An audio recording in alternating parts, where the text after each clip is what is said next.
नमस्कार, जय जोहार। समाज में बहुत सी ऐसी रीतियां कुरीतियां व्याप्त हैं, बहुत से ऐसे अनसुलझे रहस्य हैं जिन पर से पर्दा नहीं उठा होता, और ये कार्य करता है सिनेमा, और ख़ास तौर पर डॉक्यूमेंट्री फिल्म्स। आज हमारे बीच प्रदेश के जाने माने न्यूरोलॉजिस्ट डॉक्टर संजय शर्मा जी हमारे स्टूडियो में मौजूद हैं। सर, आपका बहुत बहुत स्वागत है। आपने एक चिकित्सक होने के बाद भी, इतनी व्यस्तता के बाद भी, एक ऐसी डॉक्यूमेंट्री फिल्म का निर्माण किया है जो बहुत से रहस्यों से पर्दा उठाती है। उस फिल्म का नाम है मल्हार। आइए डॉक्टर साहब से जानते हैं कि इस फिल्म में है क्या, और आप थोड़ा दर्शकों को इसके बारे में बताइए कि मल्हार में क्या चीज़ें हैं। देखिए, मल्हार एक छोटा सा कस्बा है जो बिलासपुर से 20-22 किलोमीटर दूर, मस्तूरी से बिल्कुल लगा हुआ है। और मल्हार जो है हमारी दक्षिण कोसला की पहली राजधानी थी जी। ये ईसा के बाद प्रथम शताब्दी में दक्षिण कोसला की राजधानी थी। मल्हार का ऐतिहासिक महत्व इस तरह से है कि एक पथ कहलाता है, एक रास्ता कहलाता है, जिसको हम लोग बोलते हैं दक्षिणापथ। ये इलाहाबाद के पास से चालू होता है, कौसंबी से, और ये नीचे कलिंगा तक जाता है, उड़ीसा तक जाता है। ये मार्ग बहुत सघन जंगलों से गुजरता है, ख़ास तौर से साल के वृक्षों से गुजरता है। वहाँ पे रास्ते में बरहुत के स्तूपा पड़ते हैं, आपको अमरकंटक पड़ता है, बांधवगढ़ का फॉरेस्ट पड़ता है। आप उनको क्रॉस करके जब आगे निकलते हैं तो आप पहुंचते हैं जांजगीर ज़िले में, और जांजगीर ज़िले में जाके आप पहुंचते हैं मल्हार में। और ये पथ जो है वो कहलाता है दक्षिणापथ। वहाँ से आप शिवरी नारायण होते हुए, सिरपुर होते हुए, और फिर दक्षिण की तरफ बढ़ जाते थे। शायद व्यापार की दृष्टि से या सामरिक महत्व की दृष्टि से ये रास्ता बहुत ही ज़्यादा इम्पोर्टेंट था, जो 5वीं-6वीं शताब्दी तक फला फूला, और उसके बाद धीरे धीरे उसकी उपयोगिता कम होती गई और वो समय के जाल में खो गया। तो ये मल्हार का परिचय है। तो फिल्म में मल्हार को हम किस तरीके से उपयोग में लाए हैं, मतलब मल्हार के बारे में हम क्या दिखाना चाह रहे हैं, और ख़ास तौर पर आपकी डॉक्यूमेंट्री किन तथ्यों पर आपने उसको रखा है? देखिए, मल्हार का ऐतिहासिक महत्व के बारे में तो मैंने बात की। मैं विगत समझिए सन 2000 के बाद से लगातार मल्हार को विज़िट करता रहा हूँ, और वहाँ पे जो बची खुची मूर्ति कला है उस पे मेरा काफ़ी इंटरेस्ट रहा है या शौक़ रहा है उनको देखने के लिए। तो वहाँ पे बौद्ध परंपरा भी चल रही थी, जैनिज़्म भी था। जैनिज़्म के साथ में हिंदू परंपरा तो थे, वहाँ शैवाइट थे और विष्णुवाइट थे। तो शैव मत को मानने वाले और विष्णु मत को मानने वाले, सभी तरह की मूर्तियों का वो एक बेमिसाल खजाना है। मेरा आश्चर्य तब बहुत ज़्यादा बढ़ गया जब मेरे को पता चला कि शायद विश्व की सबसे प्राचीनतम विष्णु की मूर्ति मल्हार में। अच्छा। उसने मेरा इंटरेस्ट इस तरह से बढ़ा दिया, और मेरे बाल अभी भी उसके बारे में जिक्र करते खड़े हो जाते हैं कि सबसे प्राचीन मूर्ति, वो भी दुनिया की, विष्णु की प्रथम मूर्ति वहाँ पे है। तो मेरी दृष्टि में ये मल्हार का इम्पोर्टेंस। क्यों ना हम इस फिल्म की कुछ क्लिप्स देखें। ओम नमो नारायणाय, ओम नमो नारायणाय। इतिहास केवल किताबों में नहीं होता, वो मिट्टी में दबा होता है, खंडहरों में सांस लेता है, और कभी कभी चुपचाप भुला दिया जाता है। तलाश मानव जीवन की सबसे पुरानी और सतत प्रक्रिया। हम सब कुछ न कुछ ढूंढ रहे हैं, और ये तलाश है विश्व की प्राचीनतम विष्णु प्रतिमा की। क्या वो मथुरा में है, या बाली कंबोडिया के किसी मंदिर में, किसी जंगल में, या फिर किसी पुरातत्व स्थल पर मिट्टी की परतों के नीचे दबी हुई। लेकिन सवाल है, पत्थरों से बनी प्रतिमाओं की उम्र तय कौन करता है? पत्थर की कार्बन डेटिंग संभव नहीं, पर मूर्ति की शैली, उसकी आइकोनोग्राफी हमें समय की ओर ले जाती है। कभी कभी समीप मिले मिट्टी के पात्र, सिक्के, ताम्रपत्र और शिलालेख उस काल के बारे में बताते हैं। कहते हैं प्रारंभिक कृष्ण और विष्णु शिल्प का विकास कुषाण काल में हुआ। ईसा से लगभग 50 से 300 वर्षों के बीच अफगानिस्तान से मथुरा तक फैले इस साम्राज्य में कनिष्क जैसे महान शासक हुए, जिन्होंने बौद्ध धर्म के साथ साथ मूर्ति कला को नई दिशा दी। यही जन्म हुआ कृष्ण, बुद्ध और विष्णु के मानव स्वरूपों का। विद्वानों का मानना है कि विष्णु का चतुर्भुज स्वरूप कृष्ण की 4 भुजाओं वाली प्रतिमा से विकसित हुआ। कुषाण काल की मूर्तियों को पहली बार विष्णु के रूप में पहचाना गया था। यह चीजों को देखने का एक पूर्वव्यापी तरीका है जो ऐतिहासिक रूप से भले ही पूरी तरह सटीक न हो, लेकिन इतिहास लेखन की दृष्टि से इसे समझा जा सकता है। जब 20वीं सदी के पूर्वार्ध में 4 भुजाओं वाली एक देवता की छोटी और साधारण मूर्तियां मिली, तो उनकी पहचान गुप्त काल से प्रचलित विष्णु की शास्त्रीय प्रतिमा विज्ञान के आधार पर की गई। यदि आप 4वीं से 6वीं शताब्दी के दौरान बनी विष्णु की मूर्तियों से शुरुआत करें और फिर समय में पीछे जाकर कुषाण काल की ओर बढ़ें, तो आप पाएंगे कि उस समय कृष्ण और विष्णु की शुरुआती प्रतिमाएं पहली बार सामने आ रही थीं। उस काल में इन दोनों देवताओं के बीच का संबंध वैसा नहीं था जैसा कि बाद में गुप्त काल के दौरान विकसित हुआ। एक व्यापक दृष्टिकोण ये भी है कि विष्णु का स्वरूप मूर्तिकला में बुद्ध की प्रतिमा से हुआ। दोनों के चेहरे में काफी समानता है। जैसे नेपाल में 16वीं शताब्दी में बनी और चंडीगढ़ संग्रहालय में रखी ये कांस्य प्रतिमा, इसे नेवार के कुशल कारीगरों ने बनाई है। नेपाल का नेवार समुदाय हिंदू और बौद्ध धर्म दोनों का समान रूप से पालन करते हैं। फिर ये कला दक्षिण की ओर बढ़ी, जहां विष्णु सर्वव्यापी हो गए। लेकिन कहानी यहीं खत्म नहीं होती। छत्तीसगढ़ के मल्हार बूढ़ीखार नामक स्थान पर एक उपेक्षित चतुर्भुज प्रतिमा पड़ी थी। एक साधु की दृष्टि उस पर पड़ी और यहीं से इतिहास ने करवट ली। धूसर बलुआ पत्थर से बनी ये आदमकद विष्णु प्रतिमा ग्रीको रोमन योद्धा जैसी प्रतीत होती है। ऊपरी हाथों में चक्र और गदा और नीचे के हाथ अंजलि मुद्रा। सबसे चौंकाने वाली बात गदा पर उकेरी गई ब्राह्मी लिपि, जिसका अर्थ है ये प्रतिमा भगवान चतुर्भुज की है, जिसे पर्णदत्त की पत्नी भरद्वाजा ने बनवाया। यह विष्णु की प्रतिमा भारत में सबसे पहले पाषाण पर निर्मित प्रतिमा है। इस प्रतिमा को हम लोग अभिलिखित प्रतिमा कहते हैं। इस प्रतिमा में लेख लिखा हुआ है, ब्राह्मी लिपि पाली भाषा में एक लेख लिखा हुआ है, अभिलिखित प्रतिमा है।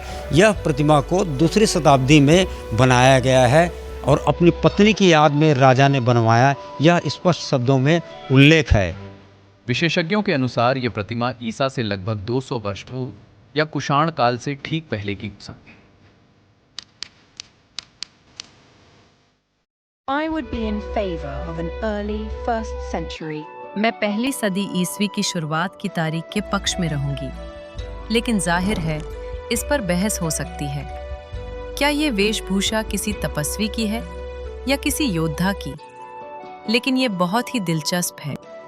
इतिहासकारों के अनुसार ये भारत की सबसे प्राचीन विष्णु प्रतिमाओं में से एक है। हमने इसके समकक्ष विष्णु प्रतिमा की खोज संग्रहालयों में शुरू की। दिल्ली, मुंबई, भोपाल, विदिशा और छत्तीसगढ़ के प्राचीन विष्णु मंदिरों में भी हम गए, समकालीन विष्णु की तलाश में। पर हमें किसी भी प्रतिमा में मल्हार के विष्णु जैसी शैली नहीं मिली। ये विष्णु प्रतिमा अलग है, शायद सबसे अलग। ये कुषाण काल और गुप्त कालखंड की उत्कृष्ट और सुसज्जित विष्णु प्रतिमा से पूर्णतः भिन्न है। अपने आप में अकेले हैं मल्हार के हमारे पहले विष्णु। ईसा से भी 200 वर्ष पूर्व, जब पारंपरिक विष्णु मूर्ति कला का विकास भी नहीं हुआ था।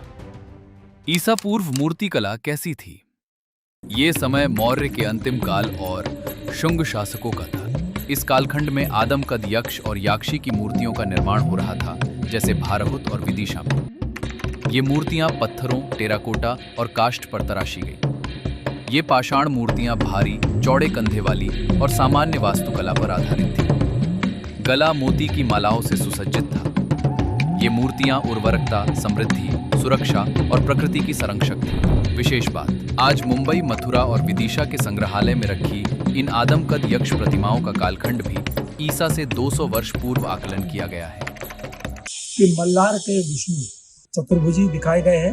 और इसकी एक बात और विशेषता कि विदिशा का जो यक्ष कुबेर की प्रतिमा है, जिसे हमें हिंदू रिलीजन में एक दिशाओं के अधिपति के रूप में ले लिया, धनपति, सेठपति, कुबेरपति को, उसी रूप में, यानी उसी आदमकद में तो कहा जाए या 5.5 फीट की हाइट के जैसे सर ने निरूपित कर रखा है, तो उस रूप में हम उन विष्णुओं को भी देखते हैं कि वो प्रतिमाएं उस समय का, चूंकि एकाएक बनकर के तैयार हो गई ऐसा नहीं हुआ, उसका कंसेप्ट बहुत पहले से रहा होगा।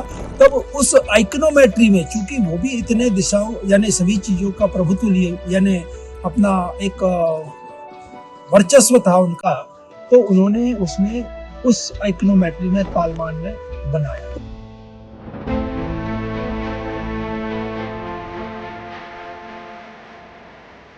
मल्हार एक नगर जो ईसा के बाद पहली शताब्दी में दक्षिण कौशल की राजधानी था, आज केवल एक नाम बनकर रह गया।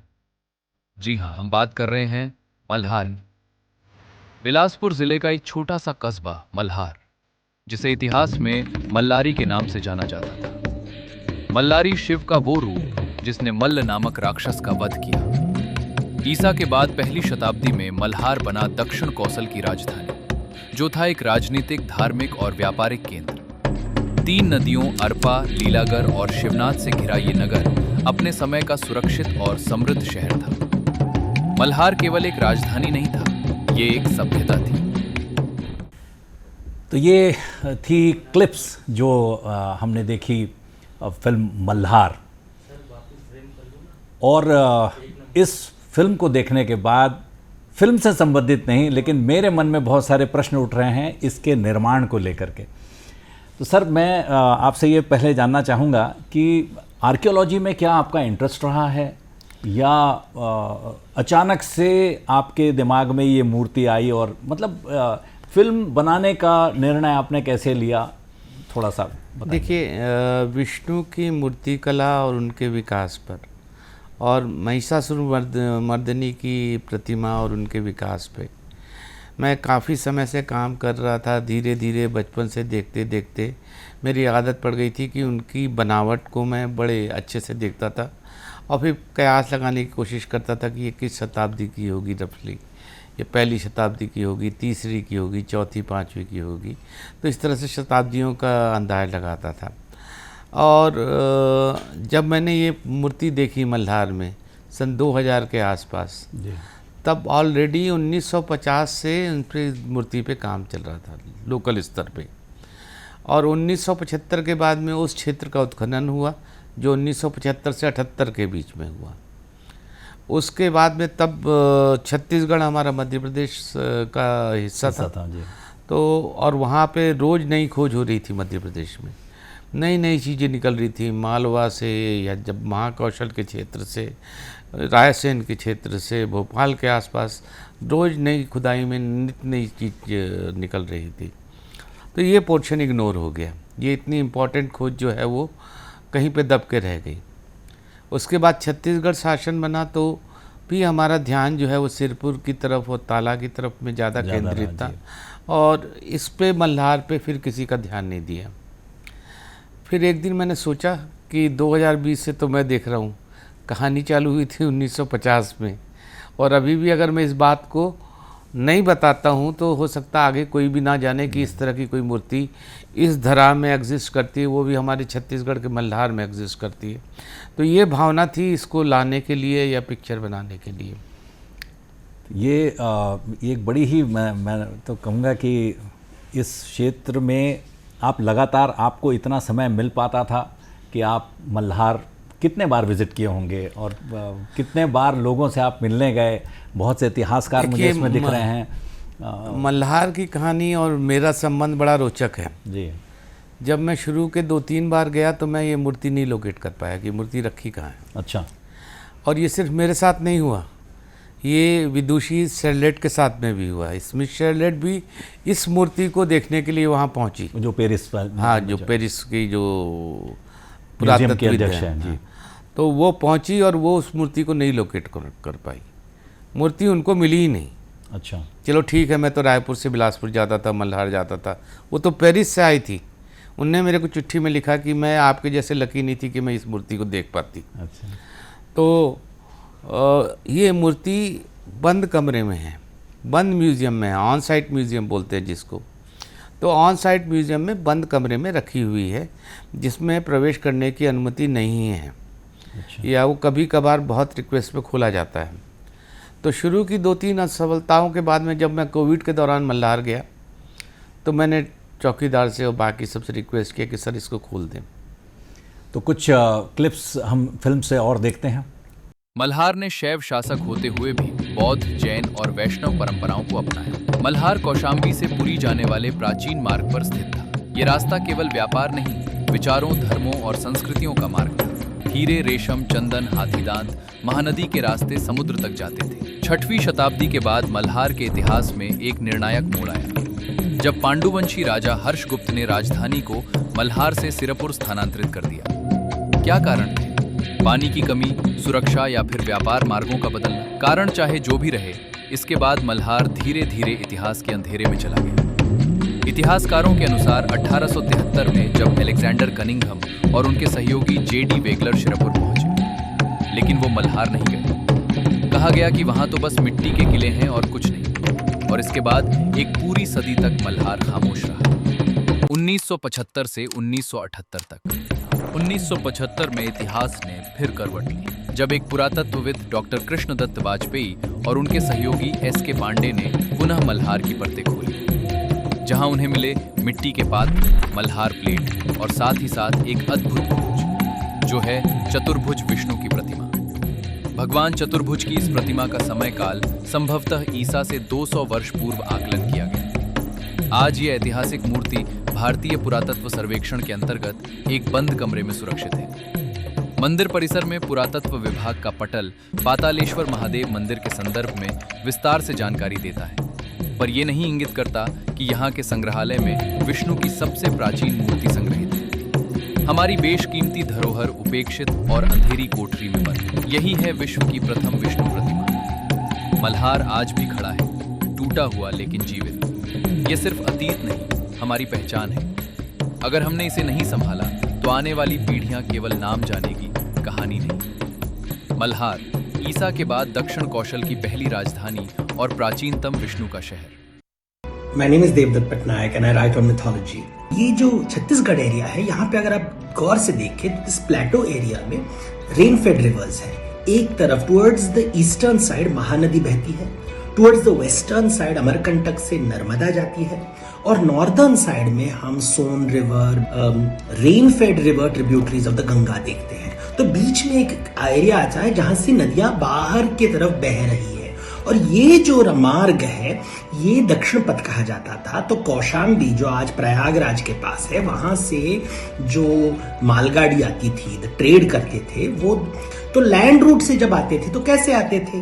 तो वो आते थे बरहुट जहाँ पे स्तूपा है, बांधवगढ़ जहाँ पे है, उस मार्ग से आकर जो छत्तीसगढ़ की एरिया है वहाँ पे दे वुड कम, और यहाँ पे मल्हार एरिया जो है वहाँ पे आते थे, और फिर धीरे धीरे वहाँ से सिरपुर के तरफ जाते थे और फिर कलिंग देश जाते थे। So there was a connection between the Ganga river basin और कलिंग, और ये कनेक्शन बहुत ही स्ट्रॉन्ग है।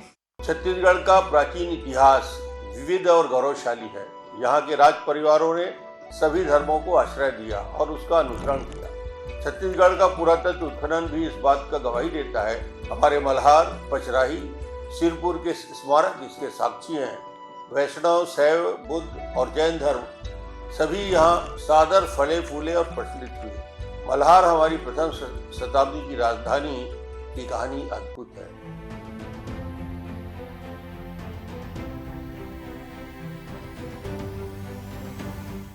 मैं अभिभूत हूँ मल्हार आके, और विश्व की प्राचीनतम विष्णु की और अन्य सभी प्रतिमाओं को देखकर आने वाले समय में हम यहाँ केंद्र शासन के सहयोग से निश्चित रूप से म्यूजियम बनाएंगे, और सभी जो मूर्तियाँ हैं उनको व्यवस्थित उनके डिटेल के साथ स्थापित करेंगे, ताकि पर्यटक ज़्यादा से ज़्यादा यहाँ आएँ और यहाँ की प्राचीनतम गौरवशाली इतिहास है उसकी जानकारी भी प्राप्त करें।